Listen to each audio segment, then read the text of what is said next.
Hello everyone and welcome back to another video. Today we are checking out Formula 1 speed compared to other race cars. This is going to be something insane. Don't forget, hit that like button, subscribe to the channel, and let's see what other cars are compared to Formula 1.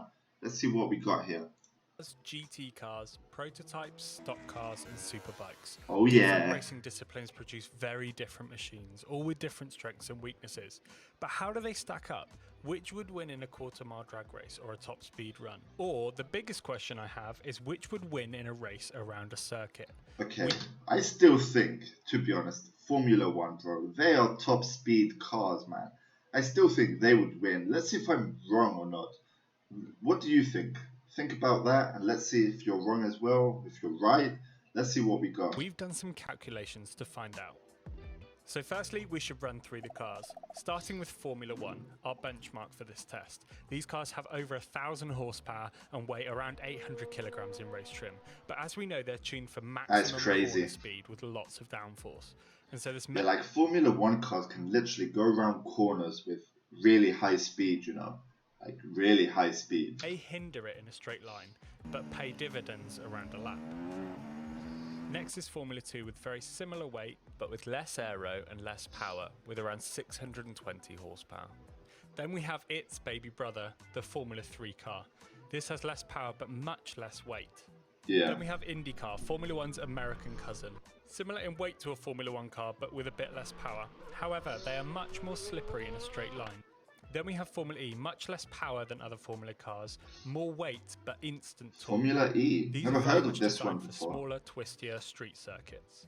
And that's our lot for Formula cars, next to the GTs. So we have the three classes that will be racing at Le Mans this year. The new hypercar with a hybrid system powering all four wheels has around 670 horsepower. Not then bad. there's LMP2, very close behind with 600 horsepower and similar weight. Then there are the GTE cars, which have 550 horsepower and weigh around 1,200 kilograms. On the face of it, they look very similar to our next competitor, the GT3 car, but they're made to be extremely slippery for the long straights at Le Mans. The GT3s have a little less power than the GTEs, but have much more aero, and so might not be far off in terms of lap time. Okay. Then comes the DTM cars, the German Touring Car Championship. DTM. These are actually very similar to GTEs, so we'll see how they stack up. Then we have NASCAR, which are obviously designed with ovals in mind, but are racing on many more road circuits in recent years. And then finally we have MotoGP. They have incredible power to weight ratios, but this will be an interesting one. MotoGP. I want to check this one out. The corners, as there's much less rubber on the road when compared to a race car. And the first test is a 0 to 100 kilometers an hour. Okay, this is going to be interesting. The car's traction, power, torque, and weight all in one test. Oh, however, most cars actually aren't great at this. For example, a modern Tesla could give a Formula 1 car a good run for its money. Race cars tend to have very small, light clutches that aren't particularly good at launching. But anyway, what do you think will win? Obviously, no one has done this combination in real life, so we've stacked them up in the virtual world and compiled all of their times to see which would come out on top. Okay. The winner is actually pretty surprising. The fastest is the hypercar. It may weigh more and have less power than a Formula 1 car, but its hybrid system powers all four wheels, giving it incredible acceleration off the line. And another key factor is power to weight, and this is why you see the MotoGP bike doing well. It doesn't get a great start due to reduced traction, but it does have a better power to weight ratio than anything else here. So once the traction is down, nearly 1,200 horsepower per ton powers it to actually beat the Formula 1 car. Now, powerful bikes do tend to be really hard to launch, but once they're off the line, the acceleration is incredible. The Formula E car does really well in this test, beating many cars with much more horsepower, but that instant torque from the electric motor must make up for it. The gaps between the rest of the pack is actually really close, with the GT3 and the NASCAR bringing up the rear, as they have significantly more weight than the others in this test. For me, the most surprising is the hypercar. You would expect the power and reduced weight of the Formula 1 car to give it the edge, but this initial acceleration is what the hypercars are best at. Up to 200 kilometers an hour, the hypercars have the advantage in a one-on-one race. But if we let them carry on, this is where the power to weight is less of an issue, and the aerodynamic. So each and every car actually has an advantage. They have different advantages for different things, you know. Power becomes a bigger part of the test. This is where the F1 car really takes over. You can see that the extra power helps it claw back the time and accelerate up to a top speed of 360 kilometers an hour, where the hypercar falls short at 335. But if we let all of the others reach their top speeds, there are some interesting results. This is essentially a measure of power versus drag, and at Interesting. these speeds, the force produced by slicing through the air is immense. Also, many of these cars are tuned for lap time on short tracks, and so top speed isn't massively relevant, but it's interesting to see anyway. The top speed is actually taken by IndyCar, which has less power than the Formula 1 car, but thanks to its very slippery body and covered rear wheels, it can reach up to 380 kilometers an hour. Ooh, The damn. MotoGP bike actually beats the Formula 1 car due to its much smaller frontal area, punching a smaller hole in the air. It also doesn't create any downforce, something that comes with a large drag penalty. The LMP2 car beats the Formula 2 car, but more interestingly, it also beats the hypercar, a car that is a class above it in the World Endurance Championship.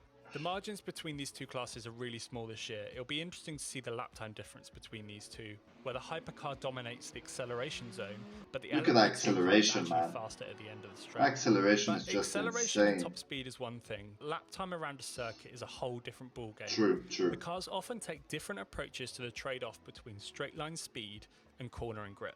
Yep. And we've picked Spa as the track for this battle, as the majority of cars have raced here and set representative laps in the past couple of years. And obviously Lewis Hamilton holds the lap record here from 2020 with a 1 minute 41.2, which is quite clearly the fastest car here over a lap. The fastest lap in a Formula 2 car is held by Yuki Tsunoda with a 157.6, over 16 seconds slower than the Formula 1 car. And the fastest Formula 3 lap was 7 seconds slower than this with a 2 minutes 5. We also know all of the WEC times from the 6 hours of Spa this year, so let's add them in there too. DTM and GT3s have also raced this track, but what's more difficult to predict is NASCAR, MotoGP and Formula E. As many of you will know, these cars don't race this track, and so finding data for this has been really tricky. So what we've done is compare these cars using other circuits' lap times. So for example, NASCAR raced at the Circuit of the Americas this year with Tyler Reddick setting a lap of 2 minutes 12.6. And then the last Formula 1 time was set by Charles Leclerc in 2019 with a pole time of 1 minute 36.1. Not bad. If you work this out, it turns out to be a 28% difference. And since COTA and Spa are roughly the same in terms of having long straights as well as many slow to medium speed corners, we can apply this difference to get a NASCAR time of 2 minutes and 9 seconds at Spa. Now this isn't a bulletproof estimate, but it seems to be a pretty good ballpark figure. If we do the same with MotoGP, which is raced at Red Bull Ring, we also get a 28% difference compared to Formula 1, meaning we would expect NASCAR and MotoGP to be very close in a race around Spa, and that will be good to watch. Now with Formula E, this gets a bit trickier. They tend to race much shorter tracks than Formula 1, and so this guess is a little fuzzier. The Formula E and Formula 1 times around Monaco have a difference of 23%, but this being a very short stop Wow, is this a track? This wouldn't be massively representative around Spa, where the long straights would punish the Formula E car. This would make the lap time around 2 minutes 4, which seems much too fast. We would probably expect around a 2 minutes 10 to 2 minutes 20. So we went looking for some more data, and interestingly, Jimmy Broadbent has lapped both the Formula E cars and the Formula 1 car around the Nordschleife in the sim. This track has long straights, slow corners and everything in between, and much more representative of Spa. Interestingly, this percentage comparison works out as exactly a lap time of around 2 minutes 10. Definitely a ropey estimate, but it gives us a good idea. Formula 1 may have beaten IndyCar on a circuit, but what would happen if the roles were reversed and they raced on an oval? Click here to find out. Wow. Thank you very much for watching, and we will catch Okay, you. that was an interesting video, yeah? Not bad, okay. Let me know your thoughts down in the comments below. Let me know what you think. Let me know what other reactions you'd like. That was it for today's video. I hope you all enjoyed, and we'll be seeing you on the next video. Peace out.